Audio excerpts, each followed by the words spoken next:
দল যদি শক্তিশালী করা যায় মানুষের আস্থা পাওয়া যেত বা যাবে, কিন্তু উনি এদিকে কখনো খেয়াল রাখেন নাই। আমরা এরশাদ সাহেবের নেতৃত্বে একযোগে কাজ করেছি, আপনারা জানেন।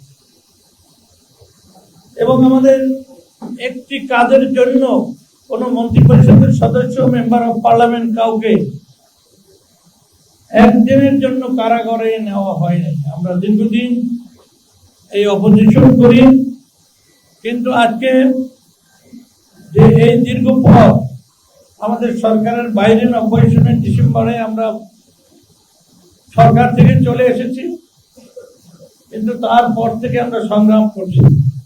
আমাদের দলের উপরে অনেক ষড়যন্ত্র হয়েছে এবং অনেক আঘাত হয়েছে, এবং এইভাবে ষড়যন্ত্র করে আমাদেরকে বাদ দেওয়া হয়েছে, আমাদের অনেক সহকর্মীকে দল থেকে বাদ দেওয়া হয়েছে।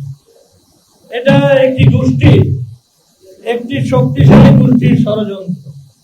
তাদের এই ষড়যন্ত্রের ফলশ্রুতিতে আমরা যারা এই দলের শুরুতেই ছিলাম, এইভাবে আমাদেরকে বাদ দেওয়া হয়েছে।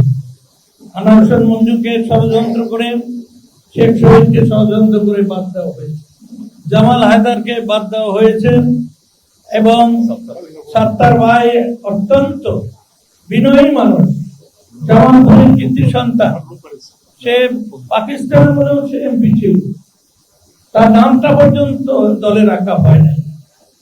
এবং এই নির্মম নিষ্ঠুর আঘাত যে কাদের ভাই হিসেবে কিভাবে করলেন, আমি যখন ভাবি আমার ঘুম ভেঙে যায়।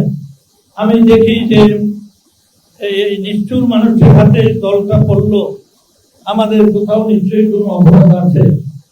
মানুষ দলের লোক নিয়ে আসে, মানুষ ক্ষমতায় যাওয়ার জন্য দলকে ঐক্যবদ্ধ করে, সুসংগঠিত করে তৃণমূল পর্যায়ে দলকে নিয়ে যায় মানুষের সমর্থন আনার জন্য। এটাই গণতান্ত্রিক রীতিনীতি। আর সে একা ঘরে রইল।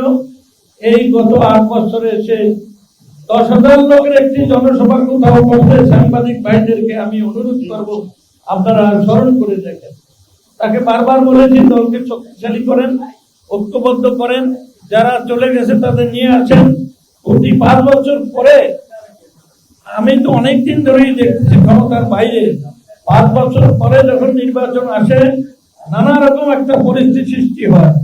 সেই পরিস্থিতির সময় দল যদি শক্তিশালী করা যায় মানুষের আস্থা পাওয়া যেত বা যাবে, কিন্তু উনি এদিকে কখনো খেয়াল রাখেন নাই।